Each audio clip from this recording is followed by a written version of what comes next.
Hey, folks, I am Kevin Iole. Welcome to Yahoo Sports. And I think we have a unified title fight coming up here on June 4th, June 5th in Australia. My next guest, Devin Haney, will be challenging George Kambosos. I look at this, Devin, as the undisputed lightweight championship. Is that how you see it? I mean, this is for all the marbles, right? Yeah, of course. I mean, it's 100% for the undisputed. There's no question. There's no doubts about it. Finally, and yeah. I remember talking to you, I think, in 2019, and within a span of a couple of weeks, I think I had spoken to you, Teofimo Lopez, Ryan Garcia, Gervonta, talking about fighting each other. And I remember you were the most adamant one. I'm going to fight all these other guys, right?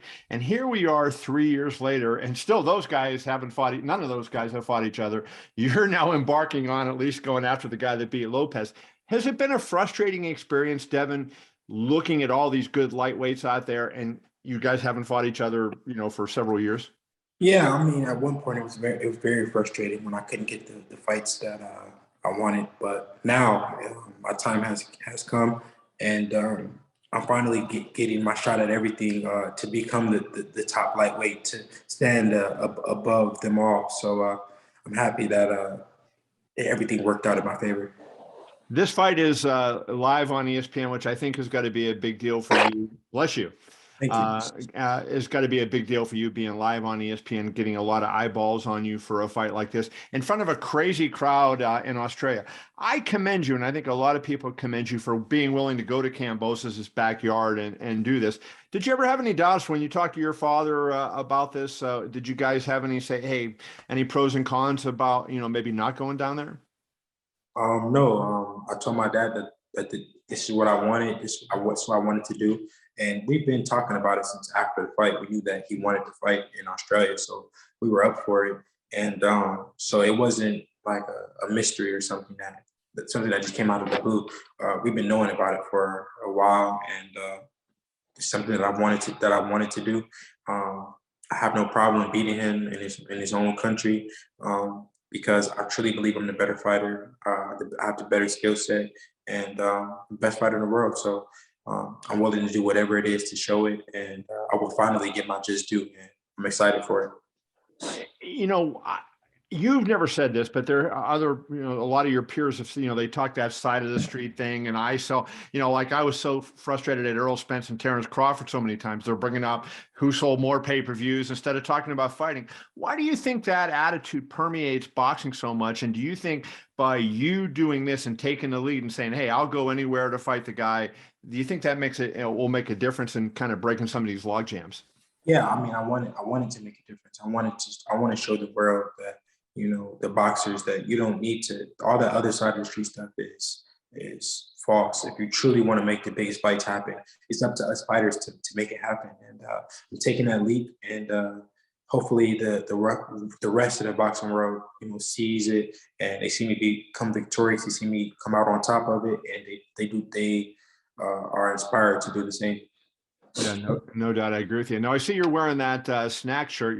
You trained up in San Francisco with Victor Conte. I had a chance to talk to Victor about your training, and he told me one of the things that he wanted to see out of you was you punched harder, right? He said guys were working on increasing punching power. How did you do that? Just different drills, and that's what we were just working on different drills and stuff with the legs, and it will show on June 4th. I look to show my increased punching power and everything all above. We increased speed, power, agility. We took it to the next level this training camp. Obviously, Teofimo Lopez punches hard, and he couldn't get Kambosos out of there. So you got to be impressed with Kambosos' chin. But to me, your speed is at a different level than Teofimo. So do you think that even though Victor talked about punching power, do you think the speed might be the biggest issue in this fight? The fact that you're going to be by far the fastest guy George ever saw. Yeah, styles make fights, and my speed will be the biggest role in this fight. Speed kills, and that's the best attribute about it. You can't teach speed; you got to be born with it. And I will show my totally different level of speed on June 4th. When you watched Lopez and Kambosos, what went through your mind? Were you shocked at the way the fight unfolded, where Teofimo was taking a lot No, of abuse in that fight?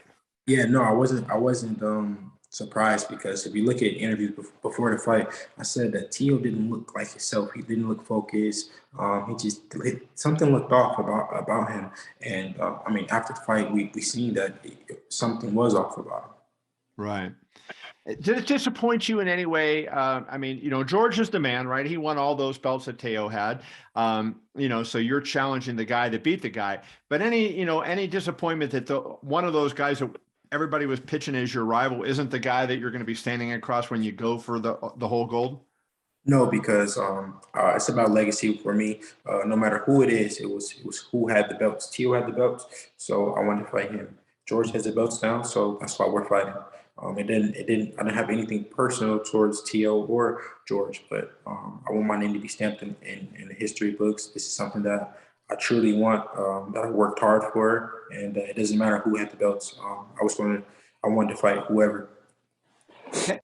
What was your conversation before you signed with Top Rank for this fight? You were promoted by Eddie Hearn and Matchroom. So I think, most people would say Matchroom and Top Rank are the best promoters in the business.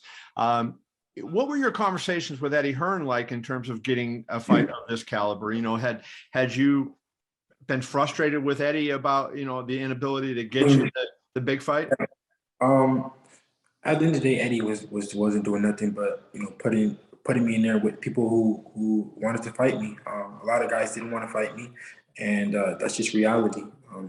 Eddie did a great job with my career up to this point, but I moved on with Top Rank and ESPN, and they did a hell of a job. DiBella, they did a hell of a job, and they got me the biggest fight for me, and here I am. You got to really grit your teeth when you're in Australia, listening to Lou DiBella go on there for a while with the press conference, right? I mean, DiBella, he's done a hell of a job. I couldn't thank him enough for the opportunity, and I look forward to seeing him on the podium talking about it, because this is all a dream come true for me. Lou's my man. I was just messing with him. So, hey, I want to ask you this. You haven't been the biggest ticket seller, right? So that's something that, and I've asked this to a couple of guys. Floyd Mayweather had that rap, early on in his career. He couldn't sell tickets, and he became the biggest draw in the world. Do you think that going to ESPN and being on free over-the-air cable is kind of the next level to help you become that, not just a great boxer, but a superstar in terms of being able to sell pay-per-view, sell tickets, that type of thing? Yes, 100%. I definitely think that this is what I needed in my career. I mean, if you look at the biggest star in boxing, Canelo, he didn't start with his own. He came from HBO. He was already a star, and then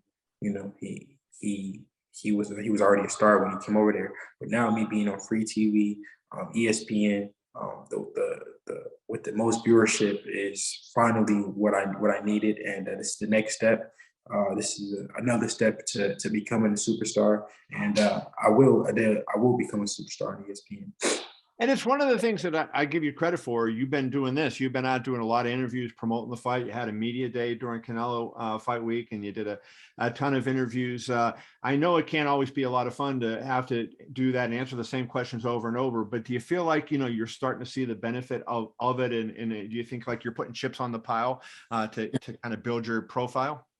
Yes, my profile has definitely went up tremendously since the fight has even been announced. So this is a huge opportunity for me, and I like to become an even bigger star after the fight. I will become one of the biggest stars in boxing. I can't say the biggest yet, but one of them I will be. Before I let you go, let's get into a little bit how you see the fight going. Like, how do you break down Kambosos? What do you think the plan? How do you get him out of there? How do you get him out of his game plan? He seems like I had seen him fight before he fought Teo, I think against Mickey Bay and who else? There was a couple guys I had seen him fight. He seemed like a hard, tough-nosed kid, but not a particularly flashy guy or a particularly great boxer. You being a very speedy, good boxer, do you feel like that's just touching him and kind of boxing him is going to be the way you win this fight? I mean, skills pay the bills. I have a lot of them, and I'm able to make adjustments in the ring. Anything that he brings to the table, I'll be ready for. We've studied him a lot. We know what he is going to bring to the table, and I look to exploit it on the June 4th. I don't want to say too much because, still got work to do, but I will use his weaknesses against him and his best attributes against him as well. We studied him tremendously, and I can't wait to exploit everything that we've been working on for him. Obviously, you've been trained by your father for a long time. Ben Davidson has been in your corner as well. Ben, I know for at least for a while was having trouble getting out of England to get over to the U.S. and then later to Australia. Any update? Is Ben going to be with you on fight night? He's still working on his visa, but it is what it is. We got to stay focused on the fight, the task ahead. My dad has been in my corner every step of the way from since I was a little kid, so that's who I'll be stepping in the ring with. So when Ben wasn't for the fights, like say Lenoir's fight, when Ben was in your corner, who was the one that came up with the game plan? You and Bill, your dad, or did Ben have put in that? I mean, of course, Ben has been a help. I wouldn't have him in the corner if he wasn't any type of help. But my dad has always been my head coach. Okay, very good. All right. Well, finally, do you feel like you can stop this guy? I mean, you talked about your punching harder. You said, you talked about your speed. You're going to be the fastest guy out there. A lot of times when you hit guys with shots they don't see, as when you stop them, do you feel like you can stop George in front of his own people? Yes, it's very much possible, but we're going to go in there and stick to our game plan, and we'll see what happens. But I'm definitely going to beat him worse than he's ever been beat before, and we'll just see how it plays out. See myself being victorious, coming out undisputed champ, dream come true, and I can't wait. I love having all these undisputed champs. It's great. June 4th in Australia on ESPN, you will see this young man, Devin Haney, challenge George Kambosos for the undisputed lightweight championship. Devin, I appreciate you, brother, and I wish you all the best. Good luck to you, my friend. Thank you, brother.